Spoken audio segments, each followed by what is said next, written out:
Ini untuk mengidentifikasi. Jangan-jangan kita termasuk bukan pecinta diri tapi pembenci diri. Kalau teman-teman punya kualifikasi-kualifikasi seperti ini, ayo cepet-cepet tobat, cepet-cepet ganti orientasi, ganti mindset. Ini menunjukkan kita sangat tidak puas terhadap diri kita sendiri. Yang pertama apa? Orang yang membenci diri itu dia terlalu fokus pada hal-hal yang negatif, atau cara berpikirnya sering pesimis.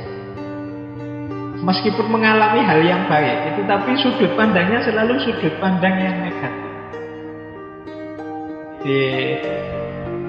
Misalnya apalah, lulus dengan ujian atau kumlot, itu pun dia wah, kumlot ya buat apa Pak, nanti setelah ini mau kerja di mana, aktivitas apa, saya juga tidak tahu. Ini yang dilihat dia sudut negatifnya terus. Padahal dia dapat kelimpahan luar biasa loh, dapat nilai paling tinggi kumlot itu. Tapi ya dia masih sambat, masih mengeluh. Bisa misalnya kumpul-kumpul dengan teman-teman, seneng ngopi-ngopi, itu kan mengembirakan, membahagiakan. Tapi dia mungkin lihat sudut pandang yang negatifnya. Kalau kita kayak gini terus, ini gimana masa depannya Indonesia misalnya ya. Pokoknya mikirnya negatif, terus pesimis, terus.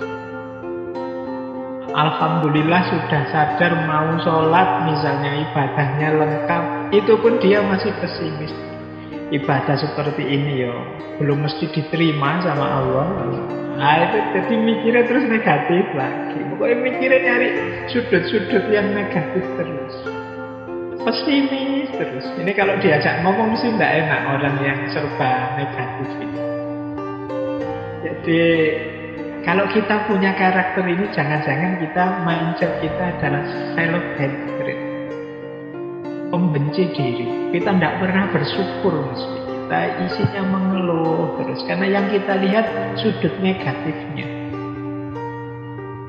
Tidak punya pacar, sambat. Punya pacar, ya sambat. Uangnya banyak, sambat. Wah, uang banyak tapi tanggung jawab juga banyak, kerja capek. Kerja siang sampai sore, sampai malam, tidak ada istirahatnya. Masih sambat. Dapat pekerjaan, ya sambat, mengeluh.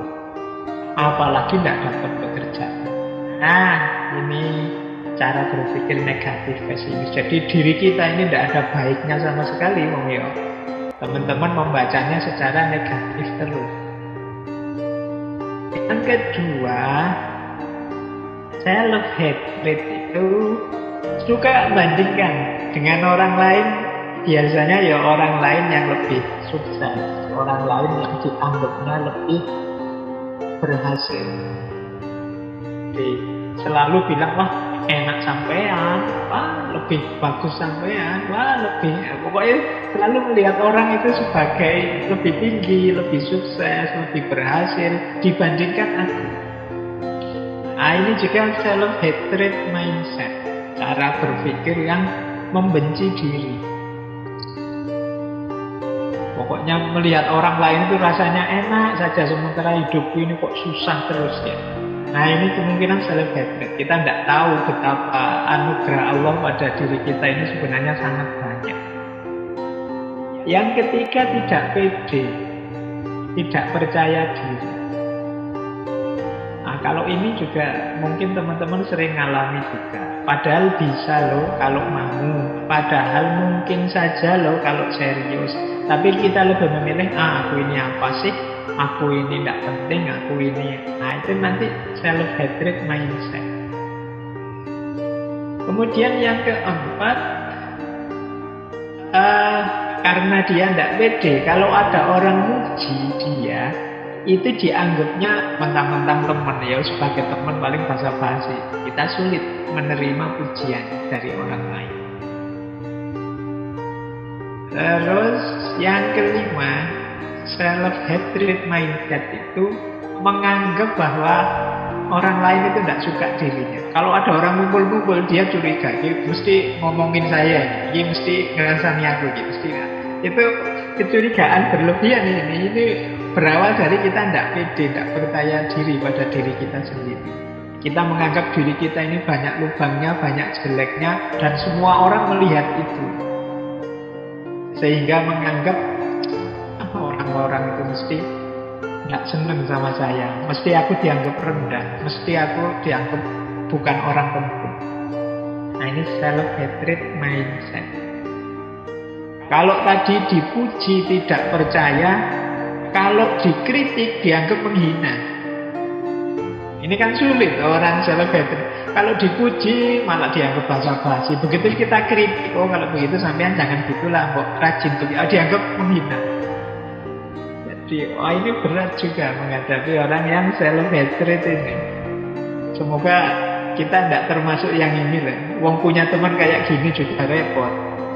Diajak ngomong negatif terus, kalau dipuji tidak percaya, dianggap kita tidak tulus, basa-basi. Kalau dikritik ngamuk-ngamuk, dianggap kita menghina, merendahkan. Kemudian suka iri, suka cemburu dengan orang lain. Ya kalau ini karena dia selalu membandingkan dirinya dengan orang lain, dia akhirnya jatuhnya pada iri, ingin seperti yang lain, lupa bahwa dalam hidupnya juga ada sangat banyak hal yang penting untuk disyukuri.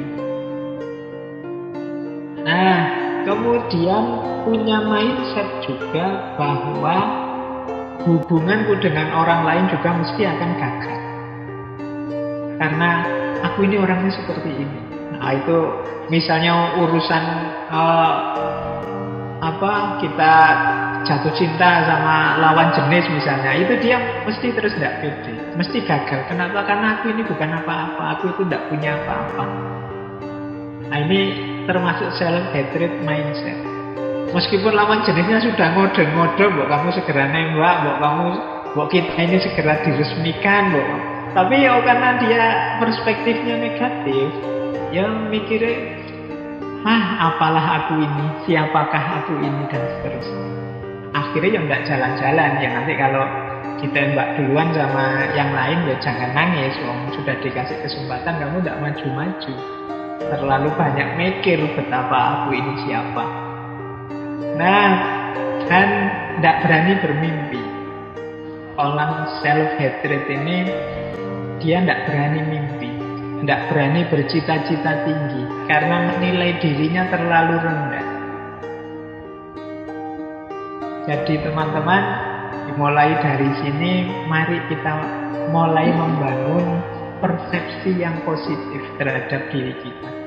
Ya memang kita manusia, tidak sempurna, ada kurang-kurangnya, ada lemahnya, ada batas-batasnya. Tapi percayalah kita tidak seburuk itu. Percayalah banyak kualitas-kualitas positif, kualitas baik yang kita miliki.